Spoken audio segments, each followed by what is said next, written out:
Hello guys, magandang araw sa inyo. Ngayong araw ay pupunta tayo sa Jones Beach. Itong araw na to guys ay naimbitahan tayo ng ating kaibigan na si Carlo. At ngayon ang araw ng kanyang padispedida dahil siya ay babalik na sa Pilipinas.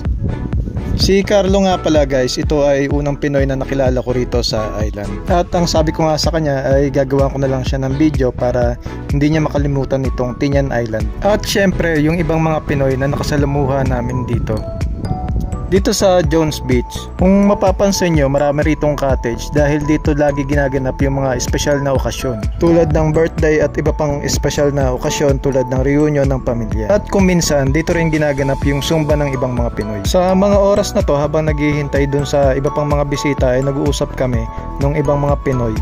Dahil sa totoo lang, lahat naman kami rito mga Pinoy ay babalik din naman talaga sa Pilipinas pagtapos ng aming kontrata.